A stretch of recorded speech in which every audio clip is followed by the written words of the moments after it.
I can't say grand rising because it's already 2 p.m. So I'll say happy Saturday, happy Saturn Day. Saturday is the day ruled by Saturn.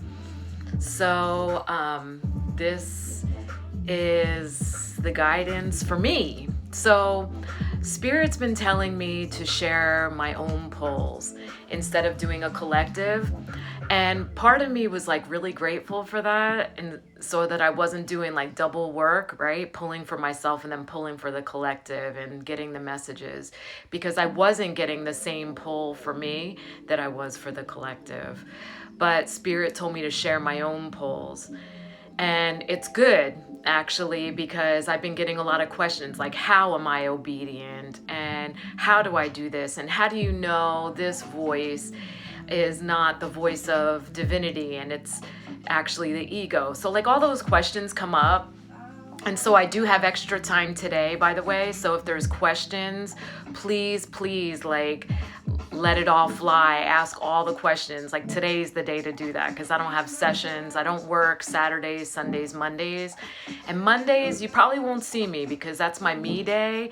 And that's really the day that I devote to myself, like me time, so that I can recalibrate. So that's when I'm getting like, hi, how you doing, David?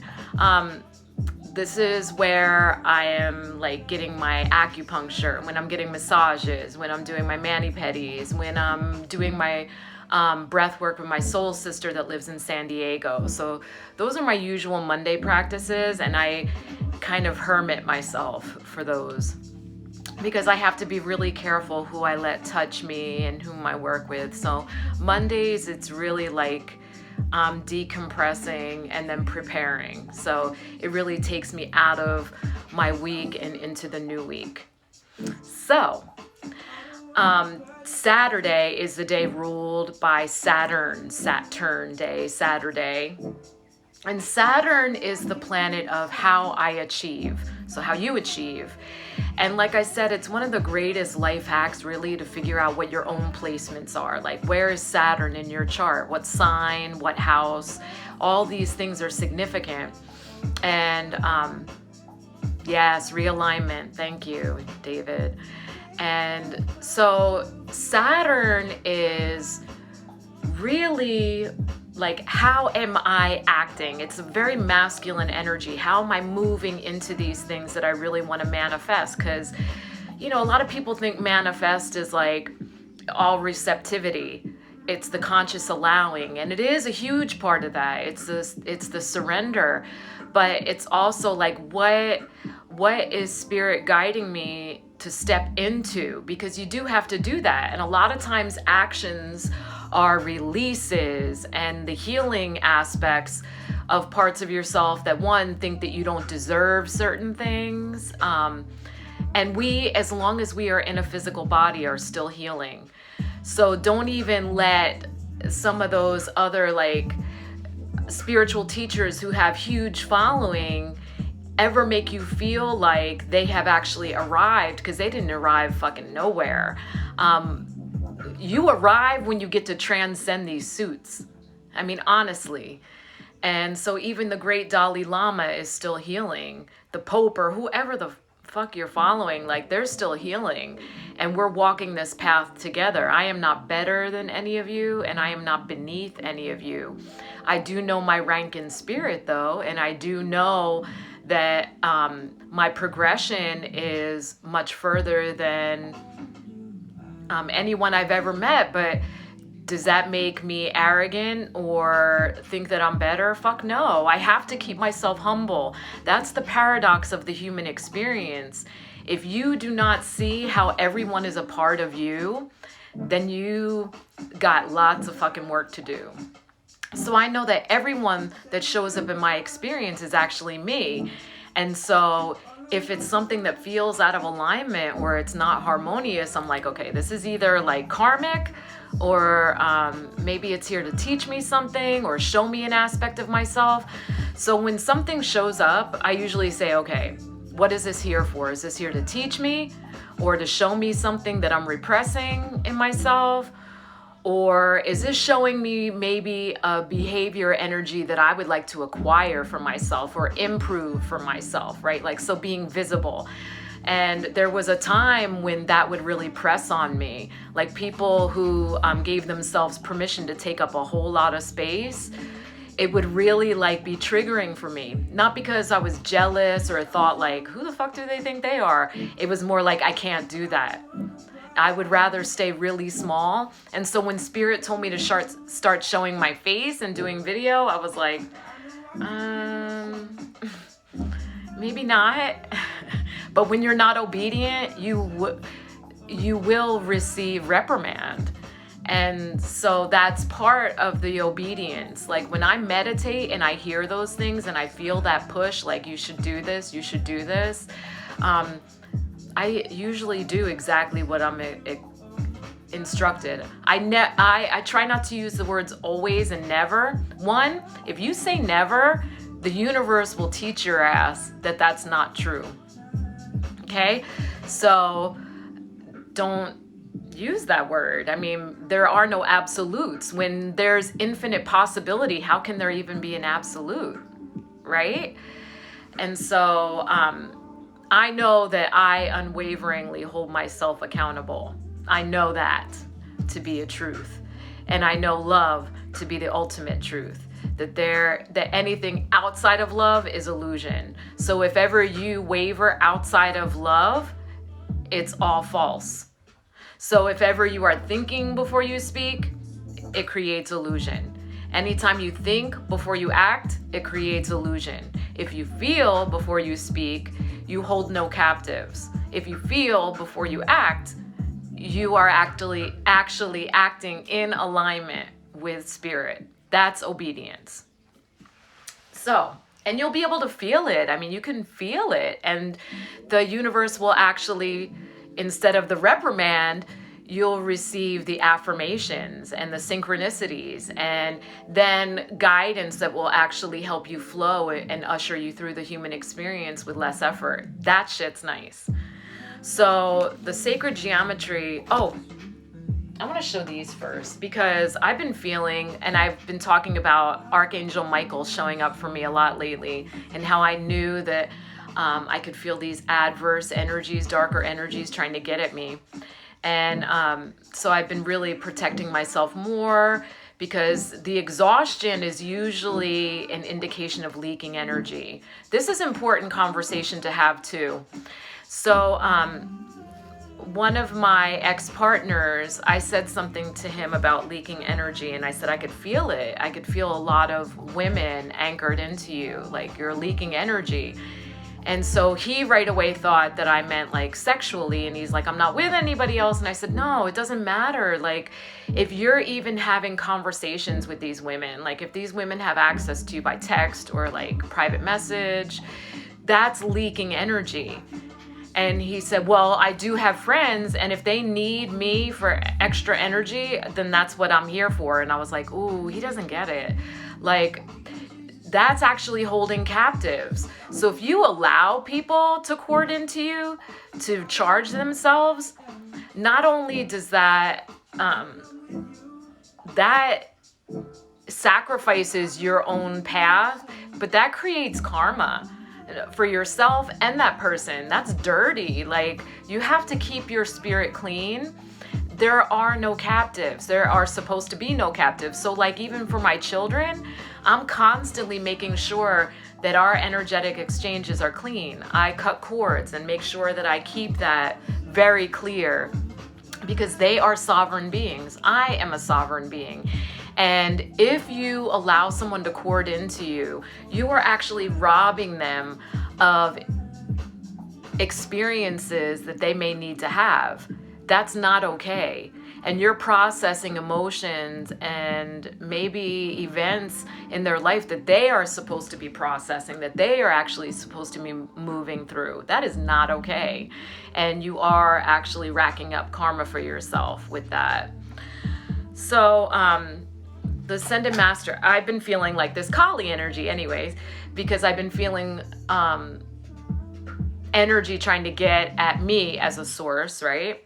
And so that usually makes me really fucking cranky. And to the point where I can feel, because I am a Nahual, so for those of you who don't understand what that is, I can actually shapeshift, okay? And the trigger for that is rage. But our rage is sacred, okay? And so when I feel that energy like brewing inside of me, I know like, okay, and I will actually sit in specific meditation for that with an intention to seek and find that energy to bind it, because it's not okay. And doing these videos leaves me open to those kind of exchanges or vampire energy, and that's not okay. It's vicious, and I don't play that. So and I've seen other people talking about that, like other energy workers, people of great light and truth, and I was like, okay, I'm not the only one. So there are adverse forces that do actually see and recognize authenticity, and they do seek to thwart the path of those that are true teachers and that carry very powerful energy. And like I said, I feel really uncomfortable sharing this kind of shit because I know that it presses on people, and it's not coming from a place of ego. And this is why I never would share things like that about myself, because I always thought that people would assume that, make that assumption about me. But I'm sharing more now because Spirit wants me to, but I can feel the discomfort right now. Like even the exchange of the 4 of you that are still on right now with me, the discomfort of me sharing that. And I don't think I'm better than you. And but I know what I am, and I know what I'm here to do, and we all have a very unique path and purpose. And so I also know my power, and I also know my potential, and I am not to be fucked with. So anyway, when I start to feel that energy brewing, I work on it. I work on seeking and connecting with that energy in the ether. So it feels very Kali energy. So there are different archetypes, right? And so that's what I feel when I feel like I need to shift into that Nagual energy. It's the black jaguar, by the way, that I can shift into. And when I feel that trying to produce, when I'm in that delta state, that's when she tends to want to take over my human, and it's uncomfortable. But anyhow, I describe that as like Kali energy. Kali energy is very, it's driven by rage, but it's a sacred rage. Like, do not fuck with me. And because it's in service of the divine. So it's not like insidious. It's not malicious, though it is very capable of destruction. And so that's what I feel like. And so this was the confirmation that yes, this is what's going on. She is one of the 3 ascended masters that showed up for me today. So I knew, I was like, okay, I felt that. Thank you for that confirmation. So Kali showed up. And it's talking about facing fear. And I really don't have a fear around that. But when faced with that type of energy, that is the insidious nature of dark and demonic energy when it's trying to get into you, is to seek the spaces where you hold fear, okay? And that is their in. That is where they try to create courting. That is where they try to create connections or a portal, okay? To weaken those spaces. And so when people ask me, like, what is your fear? I really don't have fear except in myself. So what is my fear? It's more of like the self-doubt. And so I'm saying this on video, and this is funny. I am not opening myself to that energy. What I'm doing is saying, try me, bitch. So, so really, is it a fear? No. Am I afraid of that? No. I am afraid of me. So when that energy actually comes into my field, it incites rage in me, and I actually rise up. So it's more of an initiation energy, which is good, because each time it comes in and I destroy or battle that energy, and this is a very real thing. It's like stuff that movies are made of, I know, and maybe I'll make a video and share some of the stories of events that I've had to move through, actual battles, spiritual battles with demonic energy. But and that's a real thing. This is not like speaking in tongues and like you know, anyhow, maybe one time I'll share.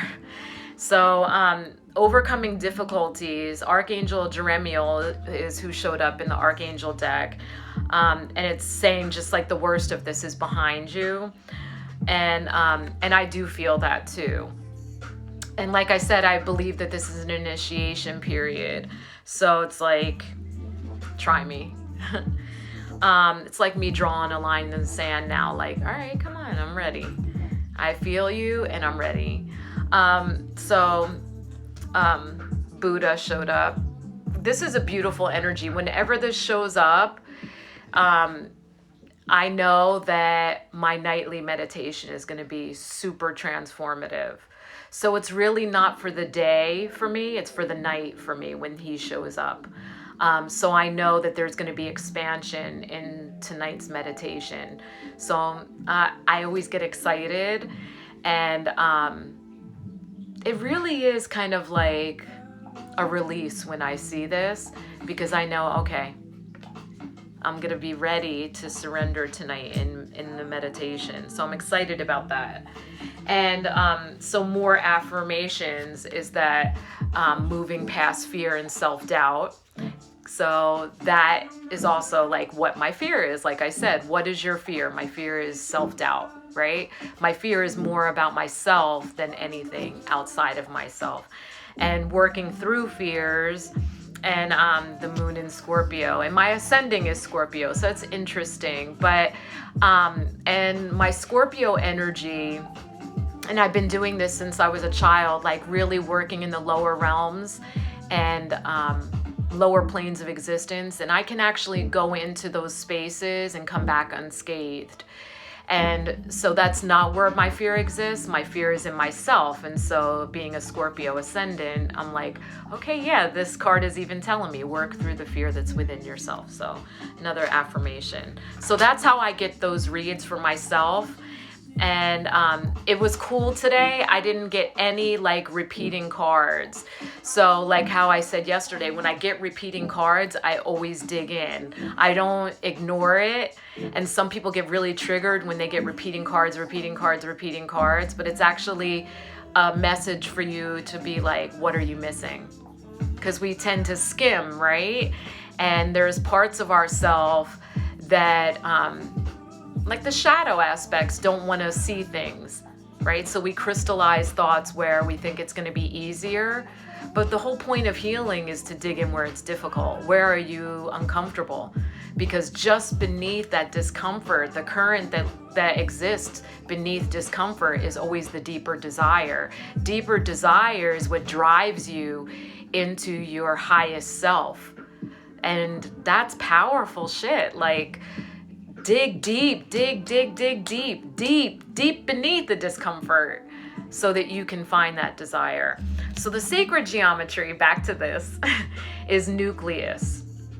The sacred geometry of nucleus, or the message of nucleus, which showed up upright, tells me that I am the center of creation.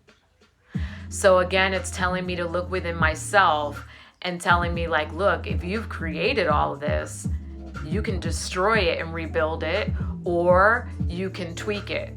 And I know that, but that's the good reminder. And it's telling me not to be drawn into situations thinking that I have no control. And really, control is a pipe dream too. So that's the paradox of the human experience, right? Recognizing that we have no control, but that we have ultimate control. And that sounds like an insanity, right? But the ultimate control is surrender. Because when we surrender to it, we realize that we are actually the creator. And so when we step into that whole energy, like, I created this, so let me just experience this and move through it so that it can be more comfortable. That's the truth of what we're supposed to do. And that's love, because then you're opening your heart, you're expanding your heart.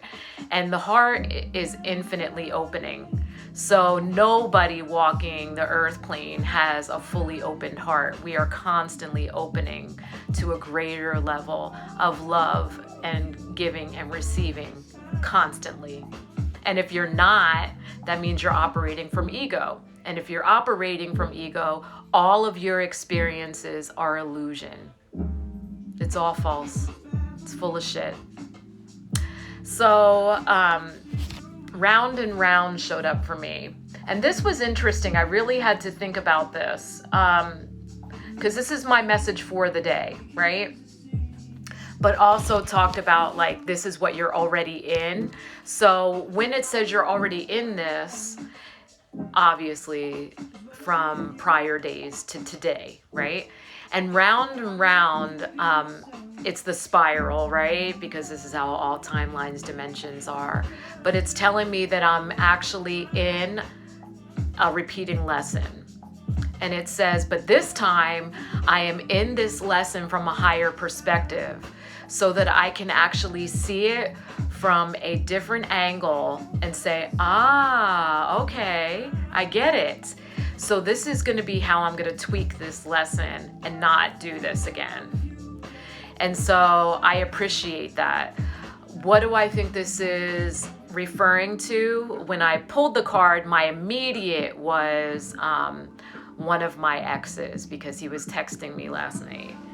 And this particular text is someone that I cannot block, because in our own soul connection, which is very karmic, he will use different phones. He has gotten special apps to give himself another number to contact me. So I promised I would no longer try to block him to create boundaries, but that I was no longer going to engage in lower vibrational conversations with him or activity with him, and that he better come correct or he will not receive a response. And so he's been on very good behavior. It sounds so fucking bitchy. That's not ego, I promise you. That was really tough for me to create that boundary, but it just, saying it aloud sounds so fucking ridiculous. But anyway,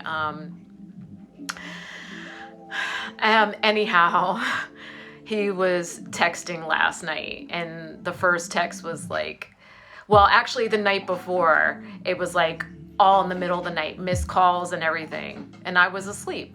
And so normally, if it's good texts like how are you and stuff like that, even if it's the middle of the night, the next morning I'll actually answer with a good morning or whatever. But literally the night before last, it was like ridiculous, the WYD text and the hey with like 5 Y's and shit like that. And I'm like, he must be out of his ever-loving fucking mind, right? So I didn't text at all yesterday. So I got a proper text before 9 p.m. asking me how I am and what am I doing and how is my evening. So, gentlemen, yes. And this is someone that I was with for 2 years. So it's like, he knows. But anyhow, so I engaged in conversation with him just slightly. Anyhow, I believe that that's what the round and round is about. And we have shared literally 30 past lives together. So our souls are so deeply enmeshed. And it's a very it's no longer messy. So I don't want to call it messy. I just know it's not finished, if that makes sense. I know that there's something more that needs to be done. And when he first showed up, and I knew that he was showing up to teach me surrender. And he did. He taught me a lot about that. But I believe that there's something else that's still undone. And so that's also why I allow him to stay. And our connection is very deep. And so anyhow, round and round, I believe, is him. And so the higher perspective is that, yes, very clearly I see that he does not see the world like I do. He does not feel as deeply as I do.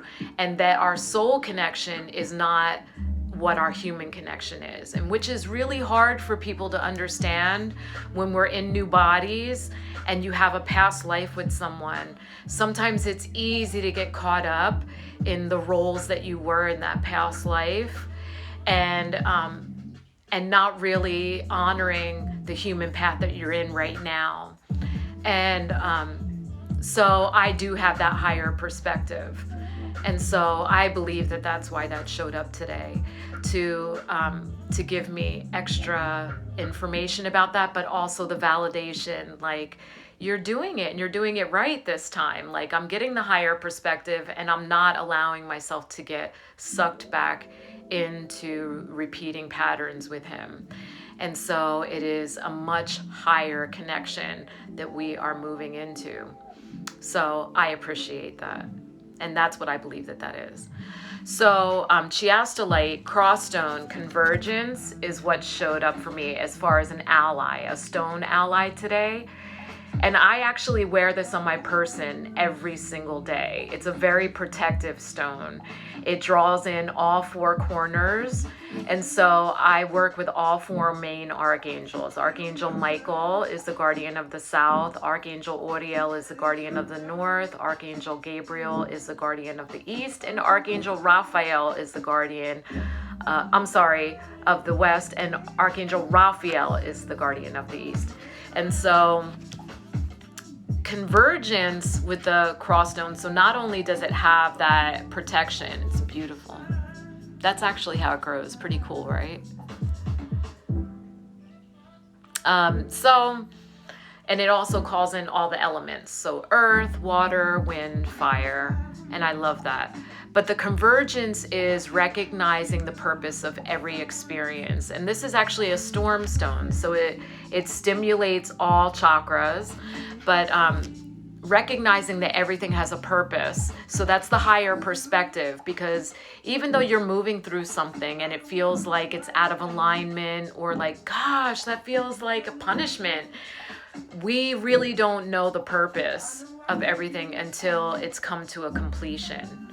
And so convergence is allowing yourself to know that everything has a purpose, even things that feel like off-roading sometimes.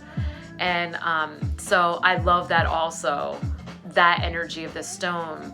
And it shows the web because, yes, the intricacy of the web, of the matrix, that everything, even though it seems chaotic, has great design to it, and is very purposeful.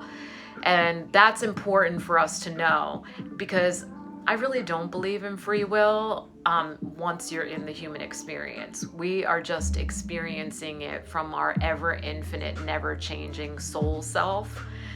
And so the facade of free will actually is what keeps you in ego, because you think that you can design it with the mind. And we can change matter with the mind, and that's spiritual connection, but that's also purpose. That's different. The will, like the designing of the human experience and the choosing of experiences, happens prior to the inception, prior to birth. And I can have that conversation with anyone if you like. So Cupio Dissolvi talks about dissolving heavier energies, dark energies, and actually moving through the infusion and absorption back to light. And I love that because that's what I just basically talked about. Any kind of disharmony, when you let yourself really sink in any kind of discomfort, you discover the deeper desire, and that deeper desire takes you into your destiny. And so the Cupio Dissolvi talks about that now moving into that. And I love that because that's a huge culmination of today's spread to say, kudos, Sherry, this is what's happening and you're doing it. And so I am very honored about that. And so Tiwaz is a good affirmation for that too. This is my rune for the day, and that's the sky god. It's my connection and abundance coming in as by way of grace, ascension, transcendence, all of those beautiful things. So that's the spread for today. Thank you. I appreciate you who shared your time with me. That is your most valuable commodity, and I recognize that. Thank you. I appreciate you sharing your time and your energy. And I am sorry for any disharmony that I myself have created as source. I'm sorry. Please forgive me. I love you. I love you. I love you. Thank you.